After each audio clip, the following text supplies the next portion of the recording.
मित्रों, जय श्री कृष्ण। आज हम पुनः अपने इस श्रुति स्मृति पुराणोक्त श्रुति और स्मृति जो पटल है उस पटल पर आपका हार्दिक अभिनंदन, सादर अभिनंदन और सत्कार करते हैं।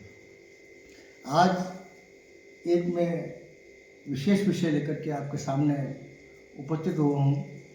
इसमें आजकल हम देखते हैं कि प्रत्येक व्यक्ति कहीं न कहीं किसी न किसी प्रकार से परेशान है। कभी कोई डॉक्टर्स के पास जाता है, कभी कोई ज्योतिषियों के पास जाता है और अपने सुख साधन का उपाय ढूंढने का प्रयास करता है। तो जैसे कि हमारा पटल आप लोग जानते हैं कि यह तो केवल सनातन से संबंधित और वेदोक्त मंत्रों आदि के बारे में बात करता है। तो मुख्य रूप से मैं आज आपको ये बताना चाहूँगा कि हम लोग कभी कभी अपनी ग्रह पीड़ा से ग्रसित होकर के और विद्वान ज्योतिषों के समक्ष जाते हैं और जब जन्म कुंडली अर्थात टेवा वगैरह बताते हैं उनको, और विद्वान ज्योतिष लोग जो है वो जैसे हमारे कुंडली के अंदर 9 ग्रह होते हैं तो विभिन्न प्रकार के ग्रहों की स्थितियों का गहन अध्ययन करने के पश्चात वे निष्कर्ष रूप में कुछ समाधान आपको बताते हैं। समाधान में कई प्रकार के समाधान होते हैं जिसमें विभिन्न ग्रहों के जाप जो किए जाते हैं वह भी एक समाधान के रूप में उसके अंदर दिया गया है। इसमें नवग्रह जो है 9 ग्रह, इसमें उनकी स्थितियाँ क्या है, उनकी दृष्टि कहाँ पड़ रही है और उस दृष्टि का क्या प्रभाव पड़ रहा है, किस ग्रह की शांति के लिए कौन से मंत्र का हमको जाप करना चाहिए और मंत्र किस प्रकार से जाप किए जाते हैं, यह जो वैदिक तरीका है वह आपके समक्ष में बताने का प्रयास करता हूँ। आपको अच्छा लगे तो चैनल को लाइक कीजिएगा, सब्सक्राइब कीजिएगा और आगे और जैसा कहेंगे आपको आप आदेश करेंगे तो और नई नई चीज़ें आपको बताते रहेंगे। देखिए, हमारे यहाँ हमारे पटल पर सबसे प्रमुख बात यह है कि हम जो भी बताते हैं वो बड़ा ही प्रामाणिक ग्रंथों से बताते हैं। आज मैं जो आपको ये नवग्रह के मंत्र के जाप के बारे में बता रहा हूँ, ये हमारे प्रामाणिक ग्रंथ आपको बता रहा हूँ। मैं ये पुस्तक जो है ये मैं मेदपाट मेवाड़ क्षेत्र का रहने वाला हूँ और मेदपाट क्षेत्र के पंडित नाथूलाल जी जो थे और उनके सुपुत्र जो धनलाल जी महाराज जो थे उनके द्वारा लिखी गई थी, जो कि मेवाड़ महाराणाओं के प्रश्रम में लिखी गई थी। तो लगभग ये पुस्तक जो है वह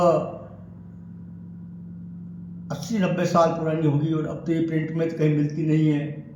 इसलिए हम आपको ये जो प्रामाणिक ग्रंथ है उससे आपको ये चीज़ बताने जा रहे हैं कि जब सबसे पहले किसी भी ग्रह का जाप अगर कोई ज्योतिष द्वारा बताया जाता है तो हमको स्नान ध्यान करके शुद्ध वस्त्र पहन करके, और देखिए एक सबसे इम्पोर्टेंट बात मैं आपको इसके अंदर बताने जा रहा हूँ कि किसी भी ग्रह का कोई जाप करते हैं तो उनका सभी का अलग अलग समय होता है। जैसे आज मैं आपको सूर्य के मंत्र के जाप के बारे में बताऊंगा।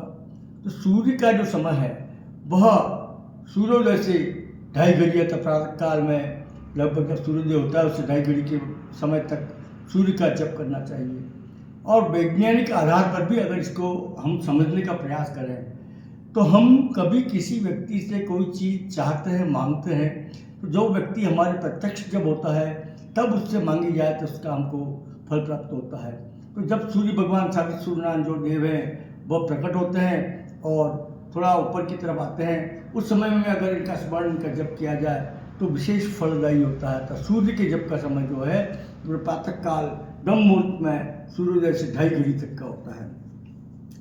शुभ आसन पर बैठ करके आसन को पवित्र करके, और पहले मैंने आपको बताया था कि 3 बार जल लेकर के वो पहले शरीर लेफ्ट हैंड में जल लेकर के ओम अपवित्र पवित्र वा सर्वावस्थांग घटोपवा यह स्वरित पुंडिका क्षम सभा या धरा सूची, इस प्रकार से हमको शारीरिक शुद्धि करनी चाहिए। और फिर बाह्य शुद्धि जो है वो 3 बार जल हाथ में ओम ह्रीम केशवाय नमः, ओम ह्रीम नारायण नमः, ओम ह्रीं माधवाय नमः, ओम ह्रीं गोविंदाय नमः इति हस्त प्रक्षालन में करके और हाथ को धो लेना चाहिए। इसको हाथ धोने के बाद में हमको प्राणायाम करना चाहिए। प्राणायाम में क्या है, 3 प्रकार की क्रिया है, पूरक, रेचक और कुंभक। एक बार में सांस खींचते हुए गायत्री मंत्र को बोलना है, 4 बार बंद करके गायत्री मंत्र को बोलना है और 2 बार बोलते हुए उसको गायत्री मंत्र को हमको नाक से सांस को बाहर की तरफ खींचना है और उसके पश्चात हाथ धो लेने हैं। यह हमारा प्राणायाम है। प्राणायाम के पश्चात हमको जब शिखा होती है तो शिखा को बांधने के लिए बांध करके बैठना चाहिए। तो मंत्र है कि मानस्तु कीर्तनये मान आयुखि मानो गोकुमानो अश्वेखो रेरिका। शिखा बंधन, ये शिखा बंधन करके और शिखा पर हाथ लगा के वापस पुनः अपने हाथ को धो लेना चाहिए। उसके पश्चात 2 प्रकार के कार्य होते हैं। एक तो संकल्पित, जिसके अंदर संकल्प करके कि मेरा ये कार्य सिद्ध करने के लिए मैं ये निम्न देवताओं के जप कर रहा हूँ, ये है। तो हम संकल्पित कार्य जब करते हैं तो हमको संकल्प करना पड़ता है और वो संकल्प जो है वह पहले भी मैं सप्तशती के पाठ जब मैंने बताया था उस समय में आपको संकल्प के बारे में आपको जानकारी दी थी, पर एक बार मैं और आपको यह जानकारी प्रदान करता हूँ कि संकल्प में है, जैसे हम आचमनी चमची में जल ले लेते हैं, जल ले लिया इस तरह से, और ये जो संकल्प बोला जाता है, ओम विष्णु श्रीमद्भगवतो महापुरुषस्य विष्णुराज्ञया वर्तमानस्य अद्य ब्रह्मणो द्वितीयपरार्धे रातरादौ श्री श्वेतवाराकल्पे सप्तमे विवत्समंतरे अष्टाविंशतमे कलियुगे कलिप्रथम चरणे भूलोके भारतखंडे जम्बूद्वीपे, और हम लोग यहाँ पर मेवाड़ में रहते हैं तो मेवाड़ को मेडपाट कहते हैं।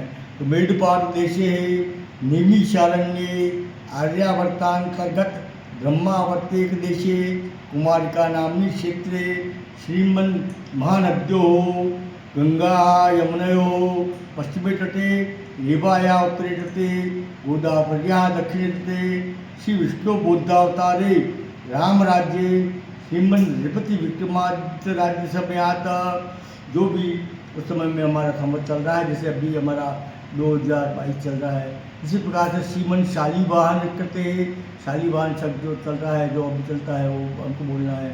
शाकी अमुक नामी संवत्सरे, अभी आज कर रहे हैं हम, तो संवत्सर जो चल रहा है वो सिद्धार्थ नाम की संवत्सरे। अमुकायन जो अयन है उसका नाम लेना है। श्री सूर्य जो है दक्षिणायन है या उत्तरायण है वो लेना। अमुक ऋतु, कौन सी ऋतु चल रही है उसका नाम बोलना है। अमुक मासी, जैसे अभी चैत्र मास चल रहा है या अभी वैशाख मास चल रहा है तो वैशाख मासी। अमुक पक्षी अर्थात कृष्ण पक्ष चल रहा है तो कृष्ण पक्षी। अमुक तिथो, आज तृतीया तिथो है तो तृतीया तिथि। अमुक वासरम अर्थात आज जो वार है तो बुधवार है, जैसे उसको हमारे यहाँ पर शास्त्र में सोम वासरा कहते हैं, तो सोम वासरान्वितायाम। अमुक नक्षत्र, आज जो नक्षत्र है। अमुक योगे, आज जो योग है। अमुक कर्णे, जो करण चल रहा है। चंद्रे सेवितरे देवगुरु, चंद्र जिस राशि में है, सूर्य जिस राशि में है, और देवगुरु अर्थात बृहस्पति जिस राशि में है, और अन्य शेष ग्रह शेषेषु ग्रहेषु यथास्थान स्थितेषु सत्सु। अब आगे क्या है कि अगर स्वयं के लिए कर रहे हैं तो मम, मेरे लिए कर रहा हूँ। वाह, यजमान किसके लिए कर रहे हैं तो यजमान से अमुक गोत्रोत्पन्न, हम कौन से गोत्र में वो यजमान उत्पन्न हुए हैं। अमुक शर्मा, उनका नाम जो है वो ममात्मना, उनकी आत्मा से श्रुति स्मृति पुराणोक्त फल प्राप्त्यर्थम। वाह, एक जन्म जन्मांतरीय कायिक वाचिक मानसिक सर्व पाप क्षय पूर्वकम दीर्घ आयु विपुल धन धान्य पुत्र पौत्राद्य विच्छन्न संतति वृद्धि स्थिर लक्ष्मी कीर्ति लाभ शत्रु पराजय सदभिष्ट चतुर्विध पुरुषार्थ सिद्ध्यतम। अमुक देवता प्रीत्यर्थम या अमुक देवता प्रसन्नार्थम यथा संख्याकम, जो भी जितनी संख्या में अपने को जप करना है, जैसे सूर्य के जप करने हैं तो आपको 7000 जप करने हैं, तो यथा संख्या का मतलब सप्त सहस्र जपम। अमुक गोत्रो हम, अपना स्वयं का नाम, अमुक गोत्रो हम, अमुक शर्मा हम, मतलब मेरा गोत्र और मेरा नाम बोल करके, यजमान को तो यजमान का गोत्र उनका नाम बोल करके, और यजमान से तू करिष्येत तदार्थे सिद्धर्थम गणपति पूजन प्रसादम च करिष्ये, ये करके जल छोड़ के दूसरी बार और जल लेकर के और जल को हमको छोड़ देना है। ये जो है, और इसके पश्चात हमको ये हमने संकल्प किया है कि मैं सूर्य देवता की प्रसन्नता के लिए 7000 जप जो है वो निरंतर रूप से करूँगा, ऐसा हमने ये संकल्प लिया है। अब संकल्प के पश्चात हम जो करते हैं वो है, संकल्प करने के पश्चात हम आसन पर बैठ करके, और इसके जब आपको संकल्प में ये बात भी जोड़ी जा सकती है कि ममात्मना श्रुति स्मृति पुराणोक्त फल प्राप्त्यर्थम मम जन्म राशि सकल विरुद्ध चतुर्थ अष्टम द्वादश स्थान स्थित अमुक ग्रह, जिस ग्रह के जब कर रहे हैं और किस स्थान पर स्थित है उसके लिए अमुक ग्रह कृत सर्वारिष्ट निवृत्ति पूर्वक आयुरारोग्य ऐश्वर्य अभिवृद्धम अमुक देवता अर्थात सूर्य आदित्य देवता प्रसन्नार्थम यथासंख्यकम सप्तसहस्त्रकम वैदिक अमुक जब मंत्र जप अमुक गोत्रोत्पन्न अमुक शर्मणा हम करिष्ये, ये उसी पुराने वाले संकल्प के साथ कहीं ये जुड़ जाता है और ये जल को छोड़ दिया है आपने। इसके बाद में हम गणपति का ध्यान करते हैं कि ओम संकोच्चैकदन्तस्य कपिलोत्कर्णकः ब्रह्मोष्ट विष्णु विघ्नातो विनायक भूमि केतु गणाध्यक्षो बालचंद्रो गजानन द्वादशी तान्नामानि जपते शून्यादपि विद्यारंभे वाय च प्रविशि निर्गमितता संग्रामे संकटे चैव विद्युत्सञ्जायते शुक्लां वरधरं देवं शशिवर्णं चतुर्भुजं प्रसन्नवदनं ध्यायेत् सर्वोपशान्तिये अविद्यात् सिद्ध्यर्थं पूर्णतया सर्वविघ्नहरस्मै महागणाधिपतये नमः। सर्वमंगलमांगल्ये शिवे सर्वार्थसाधिके शरण्ये त्र्यंबके गौरी नारायणी नमोस्तुते सदा सर्वदा सर्वकार्येषु नास्त्यस्यां मंगला ईशां हृदयस्तु भगवान् मंगलोत्तरे तदेव लग्नं चित्रं तदेव ताराबलं चन्द्रबलं तदेव विद्याबलं देवबलं तदेव लक्ष्मीपतिर्धिं स्मरामि लाभस्तेषां जयस्तेषां पुत्रस्तेषां पराजय ईशां हिन्दीवरिष्यामो हृदयस्थो जनार्दन यत्र योगेश्वर कृष्णकृपातु धनुर्धर तत्र श्री विजयोर्भूति ध्रुवानीति मतिर्मम सर्वेश्वर कार्येषु तैस्ति भुवनेश्वरा देवादिशंतना सिद्धिं ब्रह्मेशां जनार्दना विनायकं गुरुं बालं ब्रह्म विष्णुवेश्वरां सहस्रं प्रणमादु सर्वकामार्थ सिद्धि सर्वकामार्थ सिद्धि सर्वकामार्थ सिद्धि, ऐसा करके और गणपति का ध्यान करके गणपति का पंचोपचार पूजन करना चाहिए। उसके पश्चात जब हम सूर्य के, मैं ये सब जो भी बातें कर रहा हूँ ना, ये वैदिक बात कर रहा हूँ, इसके अंदर वैदिक मंत्र का जाप किस प्रकार से किया जाता है। अब जब सूर्य का जब हमको प्रारंभ करना है तो उसके अंदर हम करेंगे ओम आ कृष्णे की मत्स्य हिरण्यस्तु पांगीरस ऋषि सुस्तुप छंदा सूर्यो देवता सूर्य प्रीत्यर्थे जपे विनियोग करके और जल को छोड़ देना है। उसके पश्चात हमको इसके न्यास करने पड़ते हैं, और न्यास में ओम आ कृष्णे शीर्षे, आ कृष्णे बोल के सिर पर हाथ लगाना है। हृदयसा ललाटे वर्तमाने मुखे निवेशेन हृदये अमृतम नाभो नत्यां कट्यां हिरण्येन सविता उर्वो रथिरा जानो देवो याति जंगयो भुवनानि पश्यन् पाद्यो। ये हमारे जो न्यास है वो करने के पश्चात हम ये अंगन्यास किए हैं, और अंगन्यास के पश्चात हम जो करेंगे दूसरे न्यास जो होते हैं वो करन्यास कहलाते हैं, हाथ के न्यास कहलाते हैं। ओम आ कृष्ण रिश्ता अंगुष्ठाभ्याम, अंगूठे के ऊपर उंगली लगाएंगे, तर्जनी उंगली लगाएंगे। ओम वर्तमान निवेशन तर्जनीभ्याम, अंगुष्ठ को तर्जनी के ऊपर लगाएंगे। ओम अमृतम नृत्यम च मध्यमाभ्याम नमः, अब मध्यमा के ऊपर ये बोलते हुए ध्यान उंगली लगाएंगे। ओम वर्तमान निवेशन तर्जनीभ्याम नमः, तर्जनी के ऊपर लगाएंगे। ओम अमृतम नृत्यम च मध्यमाम नमः, मध्यमा मध्यमा लगाएंगे। वो हिरण्य, ये अनामिका हिरण्य बोल करके अनामिका को ध्यान लेंगे। सविता रथेन कनिष्ठिका ब्राह्मण, और सविता रथेन बोल कनिष्ठिका ब्राह्मण में ओम देवो याति भुवनानि पश्यन्न करतल कर्पृष्ठाभ्याम नमः। ओम फिर हृदयान्यास करेंगे। ओम आकृष्ण हृदया नमः, वर्तमानो निवेशन शिशे स्वाहा, अमृतम नत्यम चषकाय छटा ओम हिरण्येन कवचाय हूम ओम सविता रथिना नेतृत्वयाव छटा देवो याति बुराई पछिना अस्त्राय फट्टा, ऐसा करके ताली बजा देंगे। अतः ध्यान, फिर सावित्री सूर्यनारायण भगवान का ध्यान करेंगे। उसका ध्यान जो है वो पद्मासना पद्म करो द्विबाहो पद्मद्युति सप्ततुरंगवाना दिवाकरो लोक गुरु किरीटी मयि प्रसादम विदुधारु देवा गायत्री आदित्याय विद्महे दिवाकराय धीमहि तन्नो सूर्य प्रचोदयात। ये हाथ जोड़ के ये ध्यान बोलना पड़ता है इसके अंदर। और ध्यान बोलने के पश्चात हम इनके जो मंत्र, मुख्य मंत्र देखिए, इसके अंदर कई लोग अलग अलग प्रकार के मंत्र हैं। कुछ कहते हैं घृणी सूर्याय नमः, ओम सावित्री सूर्याय नमः, ओम सूर्याय नमः, ये पृथक पृथक मंत्र हैं। परंतु वेद से जो काम करेंगे वो सिद्धि को देने वाला होता है। वैदिक प्रकार है, एक विशेष प्रकार जो शास्त्रों में दिया गया है, और वही तरीका वास्तव में मेरा निजी मानना जो है कि किसी सार्थक परिणाम को पाने के लिए वैदिक मंत्र को जाप करना चाहिए। और इसके अंदर भी प्रत्येक मंत्र के आगे बीज मंत्र लगाया जाता है। तो इसके अंदर हम जो मंत्र जो है हमारा वो है, इसके अंदर बीज मंत्र जो होता है ओम राम ह्रीम रोम स्वाहा।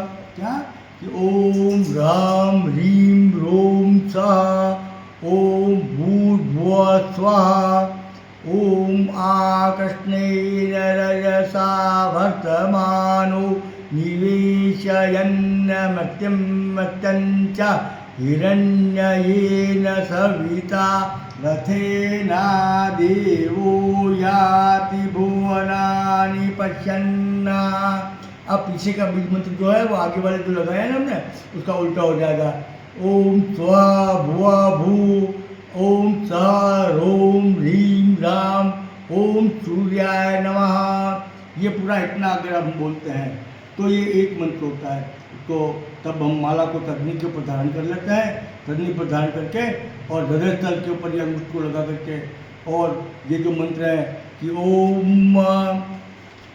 ओम भूर्भुवः ओम राम ह्रीम रोम स्वाहा, ओम भूर्भुवः ओम आकृष्णेन वर्तमानो निवेशयन्न मत्यं मत्यञ्च हिरण्ययेन सविता रथेना देवो याति भुवनानि पश्यन्ना, ओम स्वाहा भुवा भू, ओम स रोम ह्रीम राम, ओम सूर्याय नमः। तब जाकर के माला का एक मणि आगे हो सकता है। इस प्रकार से जब किए जाते हैं तो ये निश्चित रूप से सिद्धि को प्राप्त होते हैं। जब एक माला हो जाती है तो माला को वापस उसी क्रम में नहीं चलना, वापस माला को पूरा घुमा करके और सीधी करके माला को और उसको आगे बढ़ाया जाता है। इस प्रकार से ये वैदिक जो तरीका है ये हमने आपको बताया है। ये जब हमारी एक माला हो जाती है तो एक माला या दो माला या नियमित जो क्रम हमने 7000 जो हमको जप करने हैं वो, तो उन जप को करने के पश्चात एक माला है, दो माला है, तीन माला है, जो भी आपने तय किया है इतनी माला सुबह प्रातः काल में सूर्योदय के समय में किए हैं आपने।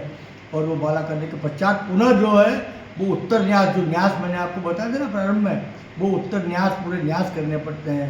और न्यास करने के पश्चात जब न्यास पूर्ण हो जाते हैं तो हम हाथ में चम्मच भर के जल लेते हैं कि अनेन कृतेन जपा की करना कि सावित्री सूर्यनारायण देवता परमस्तुम।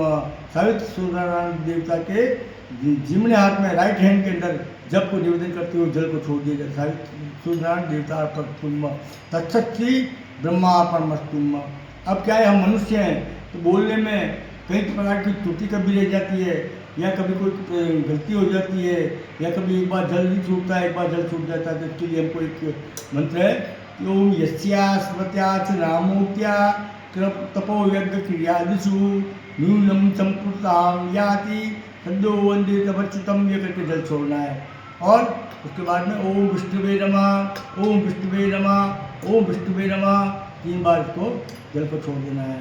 इसके बाद पूर्व में हमको एक बार जब माला पूरी हो जाती सब हो जाता है तो गुह्याति गुह्य गोप्ति तम ग्रहणास्मृत के तम जपम सिद्धिर्भवतु मे देवी तत्प्रसादात् महेश्वरी, ये करके और भगवान सावित्री सूर्यनारायण की राइट हैंड में जप को निवेदन करना है, जब उनको अर्पण करना है। ये करने के बाद इतना कर ले, जब हम कर लेते हैं तब, और लास्ट में जब ये जब होना है तो जल को थोड़ा सा ज़मीन के ऊपर गिरा करके और अपने नाम का उंगली से बोला करके और अपने तिलक लगाना चाहिए और बोलना चाहिए समुद्रवत्सने देवी पर्वतस्तर मंडले विष्णु पत्नी नमस्तुभ्यम पाद स्पर्शम कुरुष्मयी ऐसा करने के पश्चात हमको क्षमापण मांगना पड़ता है। यदक्षरपदभ्रष्टं मात्राहीनं यद्भवेत् तत्सर्वं क्षम्यतां देव प्रसीद परमेश्वरः, प्रसीद परमेश्वरः, प्रसीद परमेश्वरः।